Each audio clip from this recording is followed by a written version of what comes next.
रात के ठीक 12 बजे घर से थोड़ी दूर खड़ी शिवानी को अचानक से तांत्रिक के सामने नागिन रूप में देखकर रूपमाला के होश उड़ जाते हैं और वो जोर से चिल्लाती है। लेकिन आखिर शिवानी और रूपमाला कौन थी? शिवानी नागिन रूप कैसे ले रही थी? तांत्रिक कौन था? इन सभी सवालों का जवाब जानने के लिए चलते हैं कहानी में थोड़ा पीछे। शिवानी एक इच्छाधारी नागिन थी जो कि रामपुर गांव के एक शिव मंदिर में अपने नाग शिवांग के साथ रहती थी। दोनों ही पति पत्नी उस मंदिर में रखे शिव की अमानत नागमणि की रक्षा किया करते थे। दोनों एक दूसरे से बहुत प्रेम करते थे। ऐसे ही समय बीतता है। तभी एक रोज एक रूपमाला नाम की औरत अपने बेटे आदर्श के साथ शिव मंदिर में पूजा करने के लिए आती है। पूजा करके लौटते समय गलती से आदर्श का पैर शिवांक नाग पर पड़ता है, जिसकी वजह से वो आदर्श को डस लेता है, जिस पर वो बेहोश होकर जमीन पर गिर जाता है। तभी वहाँ खड़े गांव के कुछ लोग सांप को वहाँ से रेंग कर जाते हुए देख लेते हैं और उनमें से एक आदमी जोर से चीख कर कहता है, अरे इस लड़के को कोई बचाओ, इसको सांप ने काट लिया है। ये किसका लड़का है? क्या बात कर रहे हो भाई, सांप ने काट लिया है? हाँ भाई, मैंने खुद उसे डसते हुए देखा इस लड़के को। सभी लोगों के चिल्लाने की आवाज सुनकर रूपमाला भागते हुए मंदिर से बाहर आती है और अपने बेटे को जमीन पर पड़े देखकर जोर जोर से रोते हुए कहती है, ये सब क्या हो गया बेटा? बेटा उठना, तू उठना, उठ क्यों नहीं रहा तू? अरे माँ जी, आपके बेटे को सांप ने काट लिया है, लगता है ये मर गया है। कैसे लोग हो आप लोग? एक माँ के सामने बोल रहे हो कि उसका बेटा मर गया? रूपमाला जोर जोर से रो ही रही थी कि तभी उस रास्ते से गुजर रहा एक तांत्रिक वहाँ आता है और रूपमाला को रोते हुए देखकर कहता है, क्या हुआ देवी, तुम रो क्यों रही हो? बाबा, ये सब लोग बोल रहे हैं कि किसी सांप ने मेरे बेटे को काट लिया और वो मर गया। अब मैं क्या करूं? जब हम यहाँ हैं तो आपको रोने की आवश्यकता नहीं है। हम तुम्हें वचन देते हैं कि हम आपके बेटे को बिल्कुल ठीक कर देंगे। तांत्रिक इतना कहकर अपने झोले से बीन निकालकर बजाना शुरू करता है और अपनी शक्तियों का प्रयोग कर शिवांक नाग को वहाँ बुलाकर उसका काटा जहर वापस उसे ग्रहण करने के लिए विवश करता है। जहर वापस लेने के बाद शिवांक नाग वहीं दम तोड़ देता है। वहीं दूसरी तरफ रूपमाला का बेटा जीवित हो जाता है। ये सब देखकर गांव वाले तांत्रिक की बहुत तारीफ करते हैं। तभी रूपमाला भी तांत्रिक का धन्यवाद करते हुए कहती है, मेरे पास शब्द नहीं है आपका धन्यवाद करने के लिए। आपने मेरे बेटे की जान वापस लाकर मेरे बेटे को ही नहीं, मुझे भी एक नया जीवन दिया है। देवी, मैंने कोई जादू नहीं किया है, बल्कि तुम्हारे बेटे की जान बचाने के लिए मुझे इस नाग की जान लेनी पड़ी है। अब तुम्हारा बेटा इस नाग की आयु जिएगा, क्योंकि अब इस नाग की जान तुम्हारे बेटे में आ गई है। मैंने बस उस नाग को उसके किए का फल दिया है। तुम्हारा बेटा सुरक्षित है, अब तुम इसे घर ले जा सकती हो। तांत्रिक की बात सुनकर रूपमाला तो अपने बेटे को लेकर घर चली जाती है। लेकिन वहीं रूपमाला और तांत्रिक की बात सुनने के बाद वहीं मौजूद शिवानी नागिन गुस्से में अपने पति की मृत्यु का बदला लेने के लिए रूपमाला और आदर्श का पीछा करते हुए उनके घर छुपकर पहुंच जाती है, जहां वो रूपमाला को अपने बेटी से कहते सुनती है, बेटा, अगर तुझे कुछ हो जाता तो मैं भी अपनी जान दे देती। आखिर तेरे सिवा मेरा इस दुनिया में है ही कौन? ऐसा मत बोलो माँ, देखो मैं बिल्कुल ठीक और सही सलामत हूँ आपके सामने। आपके सिवा मेरा भी तो कोई नहीं है। रूपमाला और उसके बेटे की सारी बातें वहीं छुपी शिवानी सुन लेती है, जिसके बाद वो सोच में पड़ जाती है और अपने आप से कहती है, अगर मैंने इस लड़के को मार कर अपने पति की मृत्यु का बदला ले लिया तो मेरा बदला तो पूरा हो जाएगा, लेकिन ये औरत मर जाएगी अपने बेटे के बिना, जिसका कोई दोष भी नहीं है। मुझे कुछ ऐसा करना होगा जिससे मैं इस इंसान के करीब भी रह सकूं, जिसमें मेरे पति की जान है और एक माँ से उसका बेटा भी ना छीने। इतना कहकर शिवानी वहाँ से चली जाती है। ऐसे ही कुछ दिन और बीतते हैं। तभी एक दिन शिवानी एक सुंदर लड़की का रूप लेकर आदर्श की गाड़ी से टकरा जाती है, जिस पर वो गाड़ी से निकलकर उसके पास आकर कहता है, आपको लगी तो नहीं? आप ठीक हैं? सॉरी, मैंने ध्यान नहीं दिया। नहीं नहीं, गलती मेरी ही है। आपकी माफी मांग रहे हैं, मुझे ही देखकर चलना चाहिए था। बताइए आपको कहाँ जाना है? आपका घर कहाँ है? मैं छोड़ देता हूँ आपको। मुझ जैसे अनाथों का कोई घर नहीं होता। नहीं, मैं चली जाऊंगी। तो फिर आप रहती कहाँ हैं? मंदिर में। मेरा मतलब यहीं पास में एक शिव मंदिर है, मैं वहीं रहती हूँ। तो फिर आप एक काम करिए, आप मेरे साथ मेरे घर चलिए। मेरा घर बहुत बड़ा है, आप वहीं रह लेना। क्या बात है, आप तो पहली मुलाकात में ही मुझे घर ले जाने के लिए तैयार हो गए। मैं तो ऐसा ही हूँ। आप मुझे अपने घर में किस हद से ले जाएंगे? आपके घर वाले कुछ नहीं बोलेंगे? शिवानी इतना कहकर वहाँ से चली जाती है। अगले दिन आदर्श फिर से शिवानी से मिलने शिव मंदिर में जाता है। ऐसे ही धीरे धीरे दोनों रोज मिलने लगते हैं। कुछ समय बाद ही आदर्श अपनी माँ रूपमाला को शिवानी के बारे में सब बताता है, जिसके बाद वो उन दोनों की शादी बड़े धूमधाम से करवाती है। शिवानी अपने जीवन में बहुत खुश थी, क्योंकि उसे अपने पति का प्यार दोबारा मिल गया था। ऐसे ही कुछ समय और बीतता है। तभी एक दिन रूपमाला अपनी बहू से मिलवाने के लिए उसी तांत्रिक को अपने घर लाती है, जिसने आदर्श की जान बचाई थी। कुछ समय बाद जैसे ही शिवानी और तांत्रिक एक दूसरे के आमने सामने आते हैं, तो दोनों के होश उड़ जाते हैं और वो बिना कुछ बोले वहाँ से चली जाती है। तभी तांत्रिक रूपमाला से कहता है, ये लड़की कौन है देवी? बाबा, ये मेरे बेटे आदर्श की पत्नी और मेरी बहू है, लेकिन आप क्यों पूछ रहे हैं? असंभव, ऐसा नहीं हो सकता, कभी नहीं हो सकता। बाबा, आप ऐसे क्यों बोल रहे हैं? मुझे बहुत चिंता हो रही है। अगर तुम अपनी और अपने बेटे की जान बचाना चाहती हो तो जितनी जल्दी हो सके इस लड़की को घर से बाहर निकाल दो, क्योंकि ये कोई लड़की नहीं, एक इच्छाधारी नागिन है जो रूप बदल कर तुम सबको पागल बना रही है। बाबा, आप ये क्या कह रहे हैं? मेरी बहू, वो भी एक नागिन? नहीं नहीं, ऐसा नहीं हो सकता। ये सच है। अगर तुम्हें मेरे ऊपर विश्वास नहीं है तो नजर रखो अपनी बहू पर, वो दिन में एक बार अपने असली रूप में जरूर आएगी।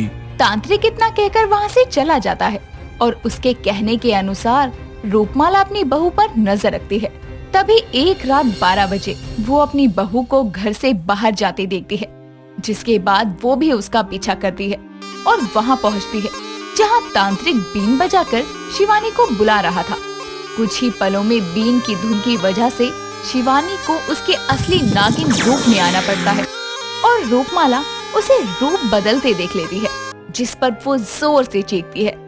तभी शिवानी वहाँ आकर कहती है, माँ जी, आप यहाँ? आपको मुझसे डरने की जरूरत नहीं है, मैं आपको कोई नुकसान नहीं पहुँचाऊंगी, लेकिन आपको वो सब नहीं देखना चाहिए था जो आपने अभी देख लिया।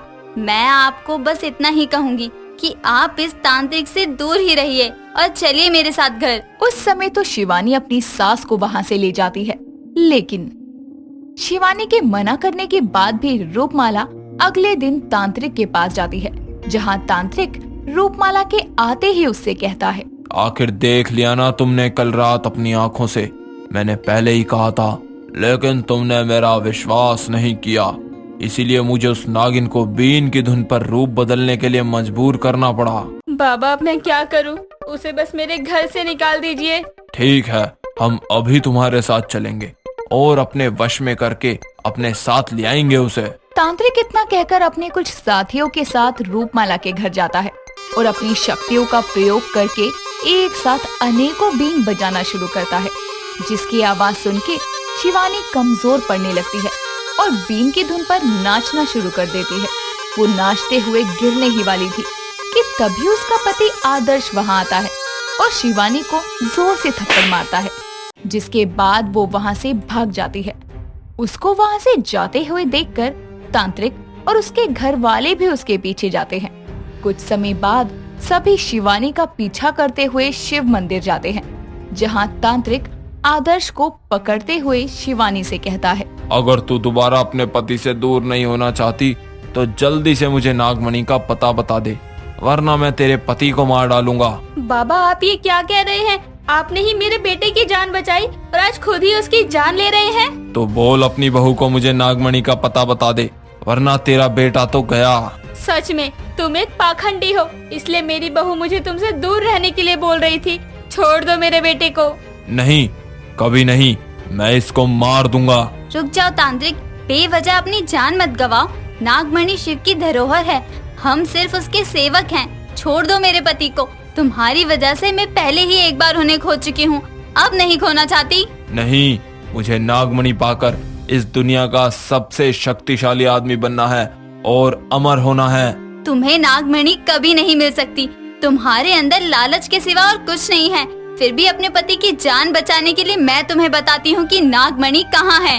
इतना कहकर शिवानी तांत्रिक को नागमणि का पता बता देती है, जिसके बाद जैसे ही तांत्रिक शिवलिंग के पास जाकर अपने लालच भरे मन से नागमणि को उठाने की कोशिश करता है, तभी नागमणि के सेवक 2 नाग उसे उसी क्षण डस लेते हैं और उसकी वही मृत्यु हो जाती है। जिसके बाद रूपमाला शिवानी से उसकी बात ना मानने के लिए उससे माफी मांगती है और उसे अपनी बहू के रूप में स्वीकार कर लेती है। धरती लोक पर गर्मी का मौसम चल रहा था। सभी लोग थोड़ी कुल्फी, बर्फ का गोला और आइसक्रीम जैसी ठंडी चीजों का मजा ले रहे थे। नस्विका, जो कि एक इच्छाधारी नागिन थी, वो अपने प्रेमी सुजल नाग के साथ धरती लोक की सैर के लिए आती है। तभी वो देखती है कि काफी सारे लोग एक कुल्फी वाले को घेरे खड़े हैं और उससे अपनी पसंद की आइसक्रीम्स ले रहे हैं। तभी नस्विका कहती है, अरे सुजल, वो देख, वहाँ ऐसा क्या मिल रहा है जो सभी मानव वहाँ इतनी भीड़ लगाकर जमा हुए हैं। इस बात का ज्ञात तो हमें भी नहीं है नस्विका। चलो फिर वहीं चलकर देखते हैं कि आखिर ये मानव बेच क्या रहा है जो सभी मानवों के मन और जुबान को इतना लुभा रहा है। चलो प्रिय। सुजल और नस्विका दोनों मिलकर उस कुल्फी वाले के पास जाते हैं। तभी नस्विका बोलती है, सुनो मानव, तुम ऐसा क्या बेच रहे हो जो सभी तुम्हारे पास भागे चले आ रहे हैं। अरे दीदी, ये कुल्फी है, गर्मियों में सबको भाती है, इसलिए यही बेच रहा हूँ। कुल्फी? ये क्या है? कोई फल है? कोई सब्जी है? भाई साहब, क्या मजाक करते हो? कुल्फी है ये, खोए मलाई वाली। एक बार खा लोगे ना तो बार बार खाने का मन करेगा आपका। ऐसा है क्या? ठीक है, तो फिर हमें भी खिला दो ये कुल्फी। जी ठीक है। इतना कहकर कुल्फी वाला जल्दी से 2 ठंडी ठंडी कुल्फी निकालकर एक कुल्फी नस्विका को देता है और साथ ही एक कुल्फी सुजल को खाने के लिए देता है। जिसके बाद दोनों नाग नागिन मिलकर कुल्फी खाते हैं और नस्विका कहती है, वाह, ये क्या बढ़िया कमाल की चीज है। आज तक जहर, फल और दूध के अलावा किसी और चीज का स्वाद नहीं चखा। कितनी मीठी और ठंडी है ये। हाँ नस्विका, सही कह रही हो तुम। नागलोक में आज तक ऐसी कोई चीज चखी ही नहीं है जो जुबान को इतनी ठंडक दे। मेरा मन एक बार और कर रहा है इस कुल्फी को खाने का। चलो ना, दोबारा चलते हैं कुल्फी खाने। ठीक है। इतना कहकर सुजल और नस्विका फिर से एक एक कुल्फी खाते हैं और कुछ समय बाद नागलोक वापस लौट आते हैं। नस्विका धरती लोक से नागलोक तो आ गई थी, पर उसका मन धरती लोक की उसी ठंडी कुल्फी पर अटक गया था। ऐसे ही एक दिन वो सुजल का इंतजार करती हुई जंगल में घूम रही थी। तभी उसकी दोस्त मोनाली वहाँ आती है और कहती है, अरे नस्विका, तुम यहाँ क्या कर रही हो? कुछ भी नहीं, मैं तो बस सुजल का इंतजार कर रही थी। अच्छा, वैसे एक बात कहूँ मोनाली? हाँ कहो ना। मोनाली, कुछ दिन पहले मैं सुजल के साथ धरती लोक घूमने के लिए गई थी। वहाँ पर हम दोनों ने ठंडी कुल्फी खाई। कुल्फी? ये क्या होता है? अरे वो दूध, मलाई और पता नहीं कौन कौन से मेवे से बनी थी। मेरा ना फिर से वो कुल्फी खाने का मन कर रहा है। तो फिर क्या है, चलो ना धरती लोक चले, कुल्फी खाकर आएं। नहीं नहीं, मैं नहीं जाऊंगी। किसी को पता लग गया तो बहुत आफत हो जाएगी। अरे किसी को कुछ भी पता नहीं चलेगा, चल ना। नहीं, मुझे नहीं जाना। देखो, अगर तुम मेरे साथ गई तो एक जहर का प्याला मुफ्त में दूंगी। हाँ ठीक है, फिर चल देती हूँ, पर अगर कुछ हुआ ना उल्टा सीधा तो तुम संभालोगी। ठीक है, चल अब जल्दी चल, इंतजार नहीं हो रहा। इतना कहकर दोनों अपना रूप परिवर्तन करती हैं और कुछ देर में धरती लोक जा पहुँचती हैं, जहाँ जाकर नस्विका चारों तरफ कुल्फी वाले को तलाशने लगती है और आखिरकार नस्विका की तलाश कामयाब होती है और वो एक कुल्फी वाले को तलाश ही लेती है। तभी वो मोनाली के साथ उस कुल्फी वाले के पास जाती है और कहती है, सुनिए, आपके पास जितनी भी कुल्फी है सबकी सब आप हमें दे दीजिए। हमें ये कुल्फी अत्यंत स्वादिष्ट लगती है, इसलिए हम सबकी सब लेना चाहते हैं। पर उससे पहले आप एक एक कुल्फी हम दोनों सखियों को खाने के लिए दे दो, ताकि मेरी सखी इसके स्वाद से परिचित हो सके। नस्विका की बात सुनकर कुल्फी वाला जल्दी से उन दोनों को एक एक कुल्फी देता है। तभी मोनाली कुल्फी को चख कर कहती है, अरे वाह नस्विका, ये तो सच में कमाल की है। मजा आ गया। अब समझ आया कि तू इसके स्वाद के पीछे पागल किए हुए जा रही थी। शिव शंभू की कसम से ये बहुत बढ़िया है। तभी तो तुझे यहाँ लेकर आई थी, ताकि तू खुद भी एक बार इसे चखकर देख ले।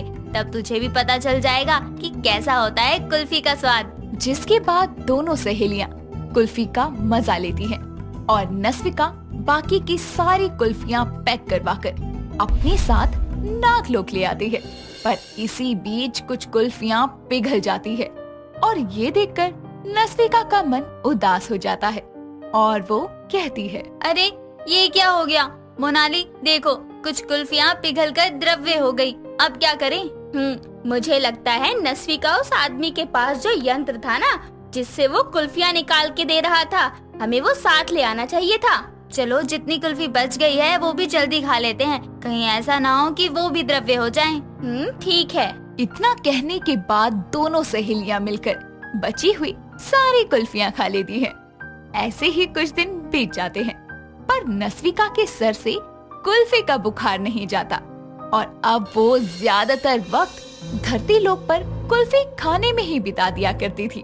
पर धीरे धीरे नस्विका की कुल्फी खाने की आदत के बारे में सबको पता चल जाता है और धीरे धीरे नस्विका, मोनाली के साथ साथ नागलोक के बाकी नाग नागिन भी कुल्फी के फैन हो जाते हैं।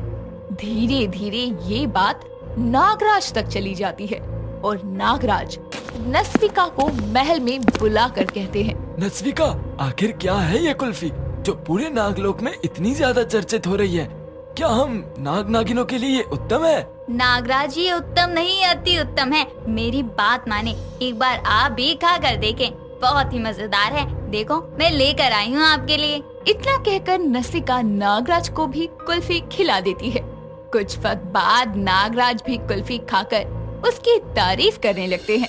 साथ ही नस्विका से कहते हैं, नस्विका, तुम्हारी ये कुल्फी हमें बेहद पसंद आई, पर हम चाहते हैं कि तुम्हें ये कुल्फी लेने के लिए बार बार धरती लोक पर ना जाना पड़े, नागलोक में ही कुल्फी बनाई जाए। पर वो कैसे नागराज? नस्विका, हम तुम्हें कुछ अवधि के लिए धरती लोक पर भेज देंगे। वहाँ जाकर तुम कुल्फी बनाने की कला को सीख कर आओ। साथ ही जो भी सामग्री और उपकरण चाहिए वो सब तुम वहीं से ले आना और फिर यहाँ आकर अपना कुल्फी भवन खोलना। जी नागराज, जैसा आप कहें। इतना कहकर नस्विका नागराज के कहे अनुसार धरती लोक जाती है और वहाँ जाकर कुल्फी बनाने की कला को सीखती है।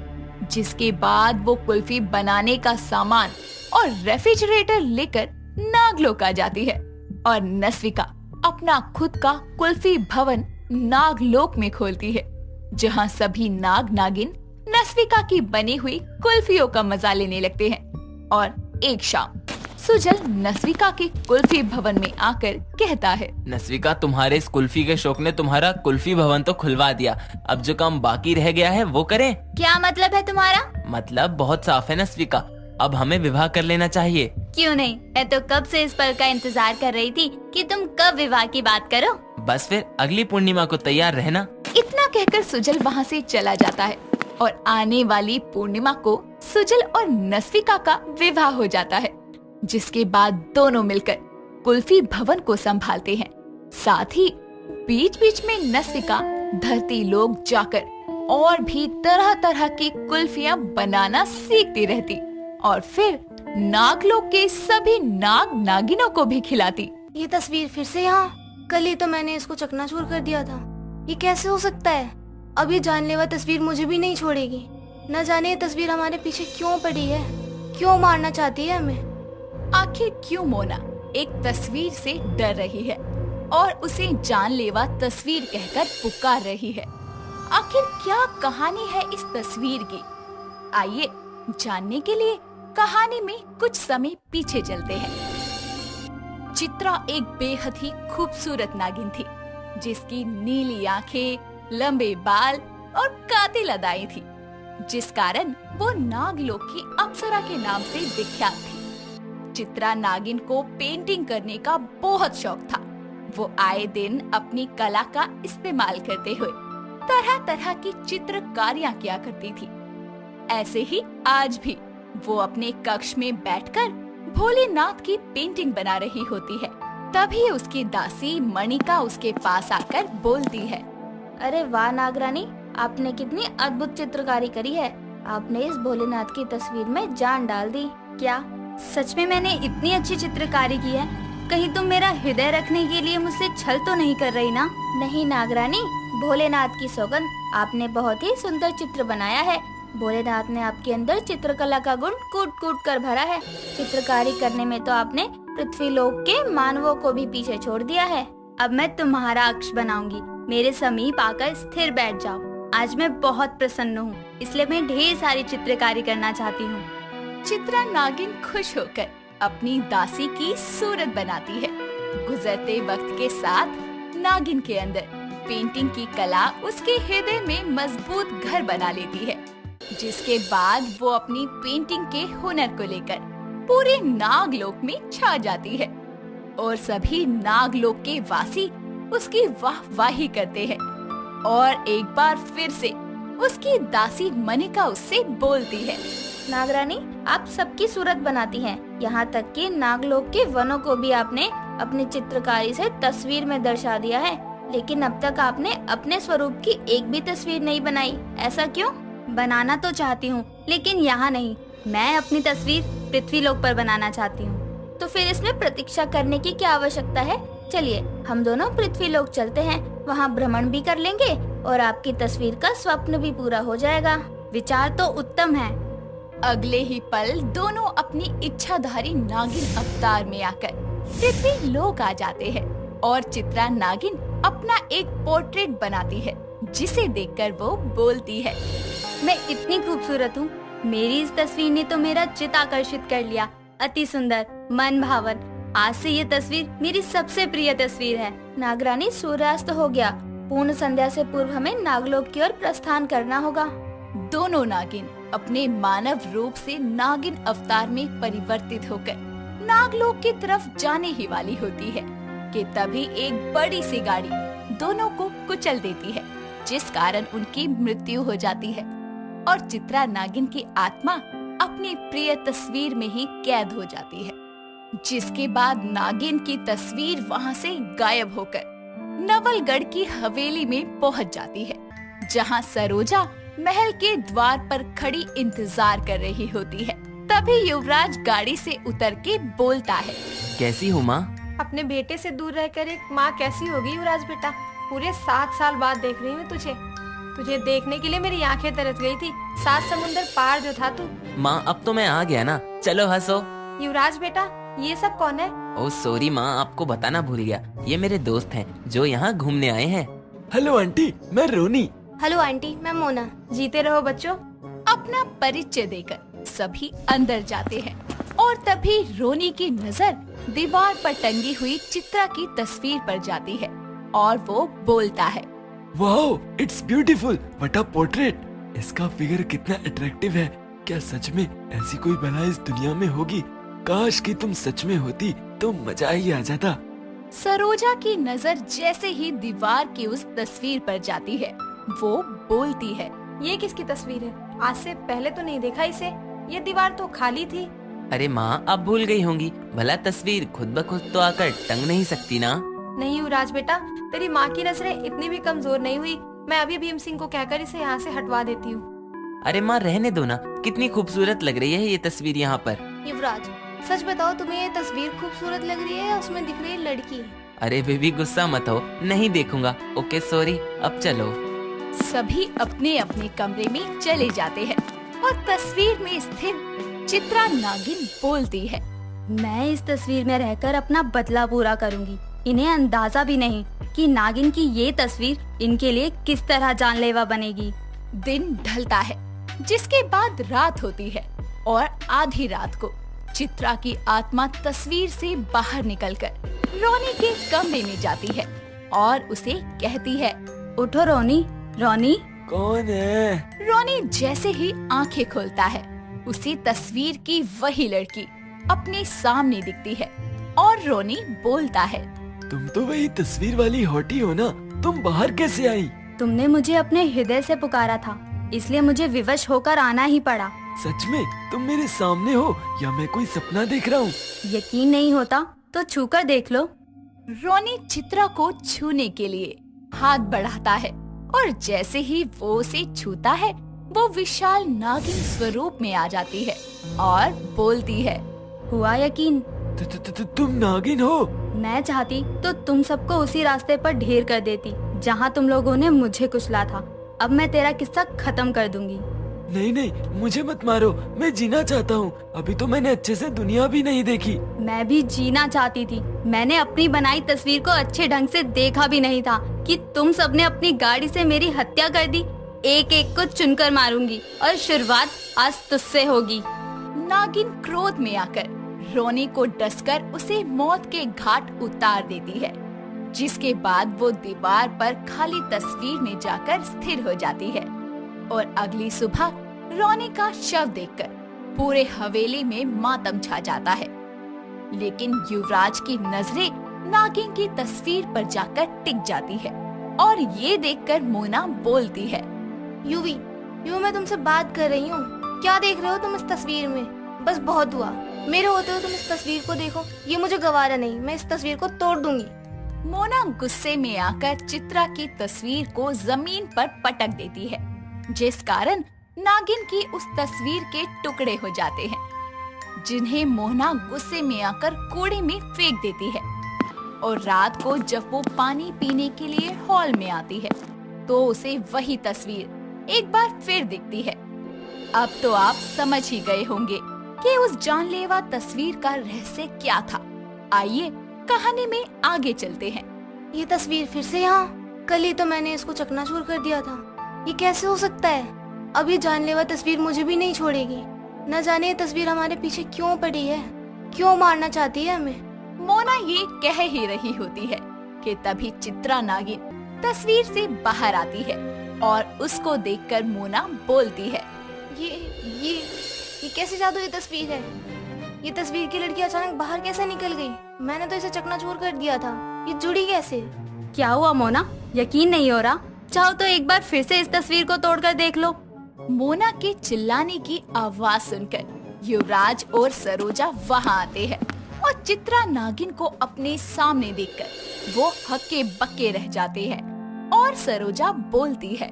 मैंने कहा था ना युवराज तुझे कि ये तस्वीर हमारे हवेली की नहीं। इसने मेरी बात नहीं सुनी। माँ, मुझे क्या अंदाजा था कि मामूली सी दिखने वाली एक तस्वीर इतनी जानलेवा हो सकती है। मूर्ख इंसानों, ये कोई आम तस्वीर नहीं, नागिन की तस्वीर है जिसे नष्ट करना नामुमकिन है। जब तक मैं अपना बदला नहीं ले लेती, ना मैं यहाँ से जाऊंगी और ना ये मेरी तस्वीर। इतना बोलकर चित्रा नागिन की जादुई तस्वीर हॉल के चारों तरफ चक्कर लगाने लगती है और लाख कोशिशों के बाद भी तीनों में से कोई भी उस तस्वीर को छू तक नहीं पाता। जिसके बाद चित्रा बोलती है। मरने के लिए तैयार हो जाओ मोना। तस्वीर में स्थिर नागिन अपनी आंखों से प्रहार करते हुए आग बरसाने लगती है, जिसके बाद मोना की मृत्यु हो जाती है और वो बोलती है। ये भी गई, अब सिर्फ तू बच रहा है। नहीं नहीं, मेरे बेटे को मत मारो। इसने जो भी किया अनजाने में किया। अनजाने में ही सही, लेकिन इसने मेरी जान ली। हत्यारा है ये। मेरी तुमसे कोई दुश्मनी नहीं, पर अगर तुम मेरे बीच में आई तो मैं तुम्हें भी मौत के घाट उतार दूंगी। गुस्से में उबलती हुई चित्रा नागिन की तस्वीर युवराज की ओर बढ़ने लगती है और युवराज भागने की कोशिश करता है। तभी तस्वीर में स्थिर नागिन बोलती है। तू यहाँ से कहीं नहीं भाग सकता। सुना था कि नागिनें सिर्फ डसती हैं, लेकिन ये नहीं जानता था कि नागिन की तस्वीर उससे भी ज्यादा जानलेवा होती है। ये तो आंखों से जादू भी करना जानती है। कैसी जानलेवा तस्वीर है ये, जो बोलती है, देखती है, जब मन करे बाहर भी आती है, टूटकर अपने आप जुड़ भी जाती है। चित्रा उसे अपने आंखों के जादू से सम्मोहित कर लेती है और ये देखकर सरोजा अपने बेटे को बचाने के लिए आगे आती है। तभी नागिन तस्वीर से बाहर आकर उसे अपने जहर से बेहोश कर देती है और युवराज को मारकर अपना बदला पूरा करती है। जिसके बाद नागिन की जानलेवा तस्वीर और चित्रा नागिन का अस्तित्व पृथ्वी लोक और संसार से सदा सर्वदा के लिए समाप्त हो जाता है।